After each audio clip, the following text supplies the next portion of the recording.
Hey, I just got a complaint that some guy is washing his dick in the men's room sink. Can one of you guys go deal with this? I had to kick the mad shitter out this morning. Again. I groaned, then picked up my radio to answer. All right, Connor. But did the mad shitter try to kiss you again this time? I said, grinning into my radio like he could see me. Fuck you. She had a handful of shit ready to go.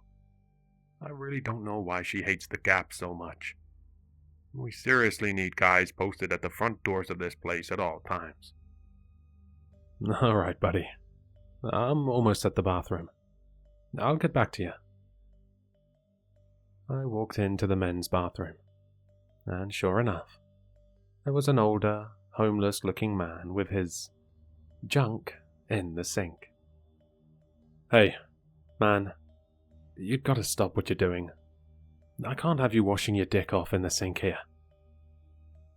My dick? The man replied, perplexed, not stopping what he was doing for even a second.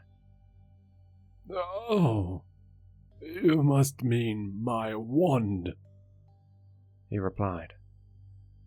I groaned. Whatever you say, pal. Just put it back in your pants for the love of God. No can do. I'm affected by evil ailments.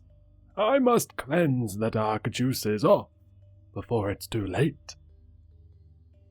I had had just about enough of this, and walked up behind the man to detain him, but he spun around with the quickness of a gazelle, startling me. I think not, he exclaimed, jumping away from me. I am a warlock of the highest caliber. I have been protecting this realm before you were a twinkle in your father's eye. Look, this doesn't have to be difficult. I just need you to go, and we can put all of this behind us. Did you hear that? They're back. The man screamed, and started to windmill his junk around in a circle and begin urinating. I ran out of the bathroom and grabbed my radio to fill my co-workers in on the situation and get some backup. There was no way in hell I was about to wrestle with a half-naked, pissing lunatic in a failing mall's bathroom alone. A few minutes later, I finally saw Connor and my other co-worker, Jeff, strolling down the hallway to the washrooms. Took your sweet time, guys. Relax. I wasn't about to face off with your boyfriend on an empty stomach, Jeff said, sucking donut frosting off of his fingers. Connor sighed. Okay, guys.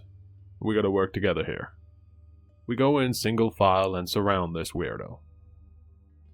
We all agreed, and Jeff, bold, buff, and the most intimidating of us, went in first.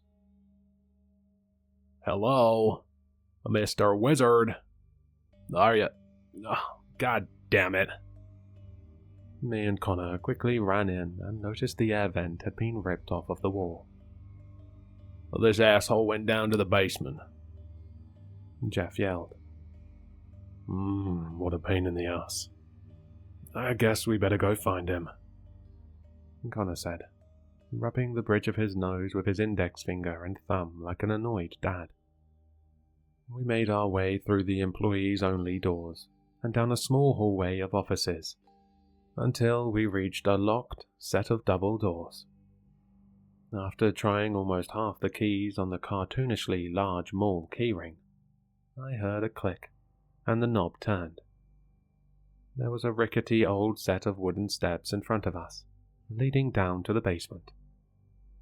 I turned on the little flashlight I keep on my security belt next to my taser, and proceeded down the steps. Every board creaked and groaned underneath me, and the middle of the steps bowed, threatening to break the deeper I descended. I made it to the bottom and began looking around for a light switch, when I heard a scream followed by a crash behind me. I spun around to see Jeff had fallen through the stairs, and taking most of them with him. Jesus fuck! You okay down there? I heard Connor yell from above us. Ah, fuck's sake. I'm fine. I slipped in something, Jeff said, brushing himself off. But there's no chance we're getting back up that way. Go look for a ladder or something, while we look for that little shitball. I could see Connor nod and dart away from the door as me and Jeff explored the room. I found a small beaded chain from an overhead light hanging from the ceiling and pulled it, illuminating the room in a warm fluorescent glow.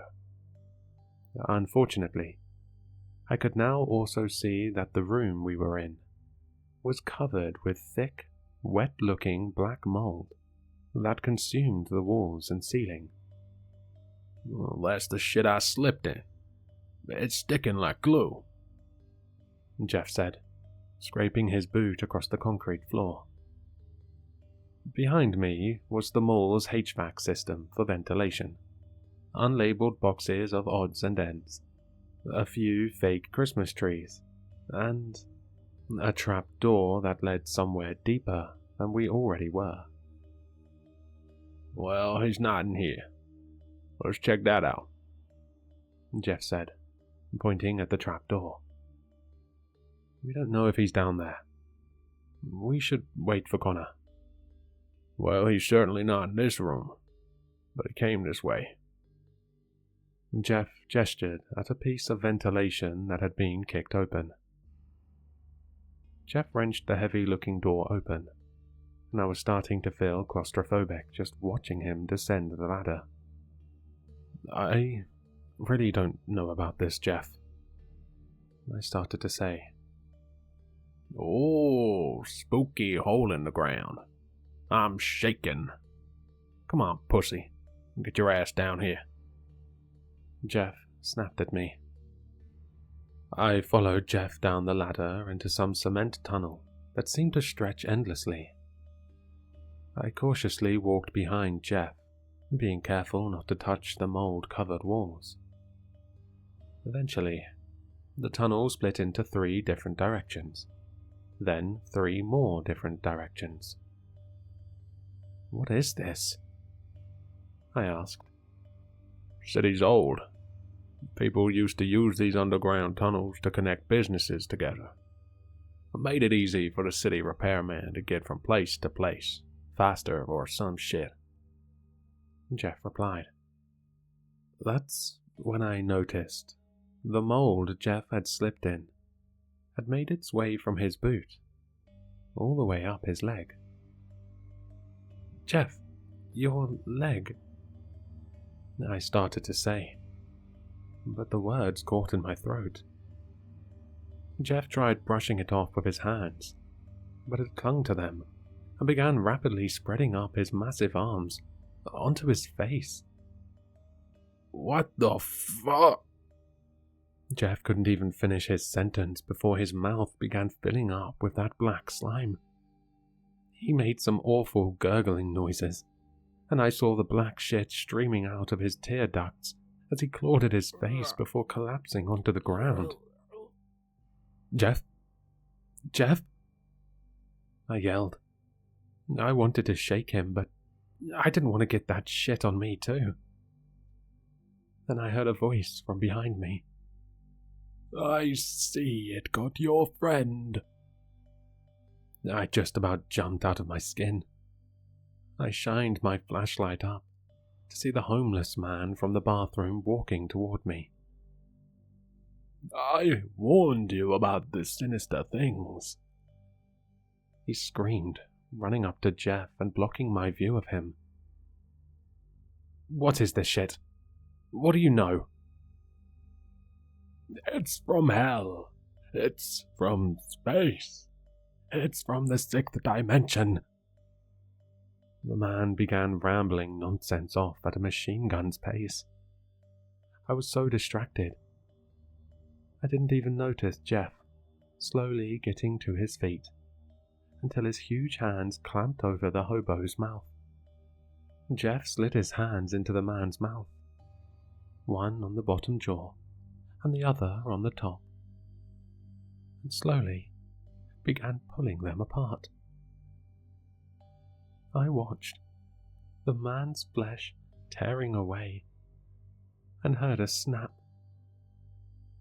as his jaw broke. Then Jeff completely ripped the top portion of the man's head off, leaving only the bottom jaw attached to his neck. Jeff's eyes were completely black, and the mold was flowing out of his mouth and nose like a faucet. Then he slowly began to grin at me. I screamed and ran, trying desperately to retrace my steps, all while Jeff thundered after me. Eventually, I found the ladder and climbed it back into the basement. I struggled to close the heavy steel door, but I got a surge of adrenaline as I heard footsteps climbing the metal rings of the ladder and slammed it shut behind me.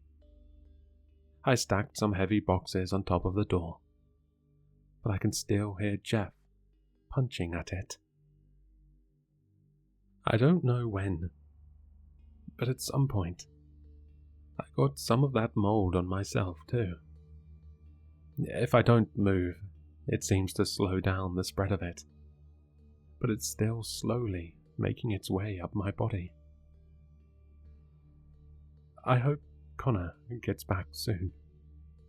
I've been yelling, but nobody's even come to check. If he takes too long, I'm afraid of what might happen to him. What I might do to him.